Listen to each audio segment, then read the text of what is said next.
I like to break Marvel animation into three major eras. Technically four, but only three of them were ever really great. First, we have what I like to call the Marvel Classic era. This is where we get shows like the classic Spider-Man the Animated Series, X-Men the Animated Series, Iron Man the Animated Series, the Fantastic Four series, Silver Surfer, all that stuff. Then what I like to call the Marvel Weird era, which is an era in which nothing made sense at all. You have some good things, but also a bunch of really mediocre things. This is the era in which Spider-Man Unlimited was born. This is the era that housed X-Men Evolution, Avengers United They Stand, and the MTV Spider-Man series all were born from this era. I'd like to say that this era lasted from 1999 to around 2005. Then I'd like to say that we got the pre-Disney era. I don't know if that's really the best name for it, but this is an era in which we got some of the best Marvel animation of all time. I'd like to say that this era was relatively short-lived. This is the era in which we got shows like Spectacular Spider-Man, Wolverine and the X-Men, Avengers Earth's Mightiest Heroes, a bunch of those Lionsgate movies, some of which actually connected to the continuity of Earth's Mightiest Heroes and Wolverine and the X-Men. This is also the era in which we got Iron Man Armored Adventures. This was the best era of Marvel animation, hands down. Yes, there's stuff that I like from the previous generations. I love X-Men Evolution, for example, but this generation really didn't miss. Everything that came out of this generation was in some way good. And even in a situation in which I might not necessarily like a project all that much, there was so much other animation to keep me preoccupied, so it didn't really matter at all. The reason I called this the pre-Disney era was because this was the era before Disney really took control of Marvel. So many shows were airing, and so many shows were aired on different networks. For example, Spectacular Spider-Man was airing on Kids WB and Nicktoons. Iron Man Armored Adventures was also airing on Nicktoons. Avengers Earth's Mightiest Heroes was on Disney XD, while at the same time Superhero Squad was on Cartoon Network. The projects were also to varying maturity levels as well. For example, Superhero Squad was kind of a kiddie show, while the Marvel Lionsgate films were pretty bloody. Certain projects did continue slightly into the Disney acquisition, but Disney did kill basically all of these projects to replace them with a new Marvel era of animation that I don't like to talk about. Let's just call it the Disney era. And while I'm at it, I'm going to call the pre-90s era of Marvel animation the Grandpa era. But that's probably not why you clicked on this video. You probably clicked on this video to hear me shit all over the new era of Marvel animation, which I'm going to try not to do. Emphasis on try. Because try as I might, I don't like this era of Marvel animation. This one that I think we're still in, kind of. Say what you will about previous eras, but this era just seems completely soulless. I want to set up some ground rules first for what the Disney era is. The Disney era is basically every Marvel cartoon that came out after Ultimate Spider-Man. This includes everything from Avengers Assembled to the Agents of Smash to the Guardians of the Galaxy cartoon, all the way up to the new Spider-Man cartoon, and everything in between. And I can already hear the comments coming. Oh, well, you're just nostalgic. You just don't want these cartoons to be the way they are now, and you would much rather them be the way they were when you were a kid. But to that, I have to say, if I would be nostalgic about any Marvel era of animation, it would probably be the Disney era, considering that it's the one that ran through most of my childhood. I was like 9 when Ultimate Spider-Man debuted, so let's just say I wasn't judging it with a critical lens, especially since I hadn't even finished Spectacular Spider-Man at the time.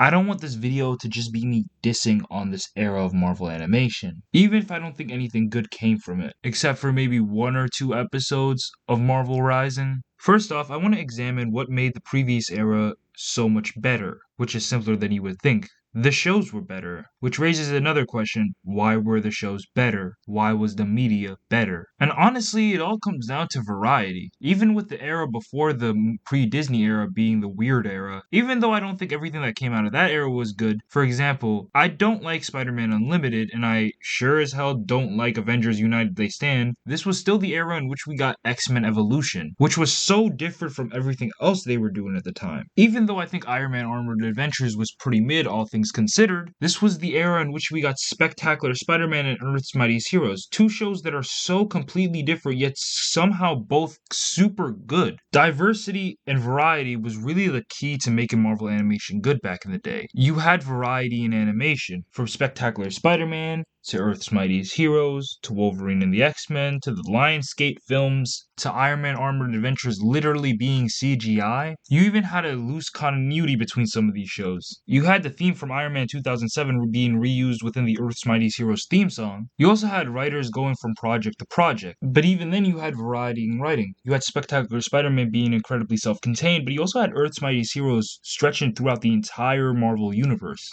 Not to mention the nostalgia of having these shows running on all these different networks. You could be watching Ben 10 Alien Force and then the next moment be watching Superhero Squad. You could be watching reruns of The Fairly Odd Parents and then watching an episode of Iron Man Armored Adventures. These shows were all trying to tap into different audiences, which was also pretty cool. And they also respected the comics. One of my favorite things as a kid was just watching these different Marvel projects and learning about obscure characters. I'll never forget the first time I saw Black Panther and Earth's Mightiest Heroes. I think somewhere after Ultimate Spider-Man, these shows all became incredibly homogenized. Say what you want about Ultimate Spider-Man, but I just don't like that show. But even then, I can admit that the show was, well, at least in some ways original. I mean, they combined Spider-Man with Zach Morris. Had this dude saved by the bell and freeze in time every few seconds to break the fourth wall. I never knew why the show didn't click with me, because it didn't click with me as a kid. And believe me, I wasn't any sort of mature kid either. But I've kind of realized that this show was made for even younger kids than what I was at the time. Or at least kids my age who weren't expecting some serious or complicated plot. The show just feels soulless, and the reason why is because there's no emotional core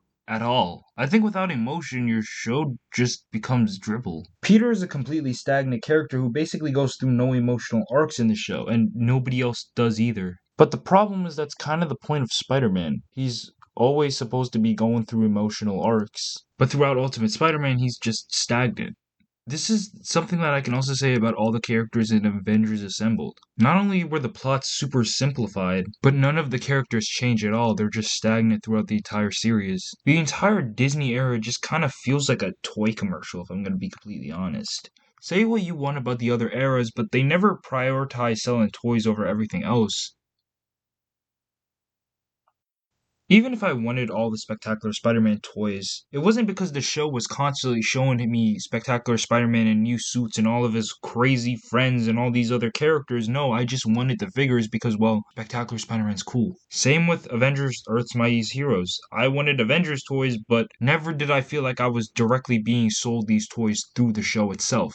It's not like these shows were stupid enough to give Spider-Man a motorcycle. It just seemed like they were throwing random characters together at certain points. For example, the worst offender of the entire Disney era is Hulk Agents of Smash, a show that makes so little sense and is completely brain dead, to the point where I found it incredibly nauseating to even think about. Mind you, just for reference, the show came out in 2013, meaning I would have been around 10. So it's not like I was a grown man being pissed about the show. I was a kid giving the show the side eye, thinking it was the stupidest thing ever. According to sources, the entire point of Ultimate Spider-Man was to do the complete opposite of everything Spectacular Spider-Man did, which is kind of problematic when you realize that Spectacular Spider-Man was basically the quintessential Spider-Man, essentially doing the opposite of perfection. For the longest time, I held out hope.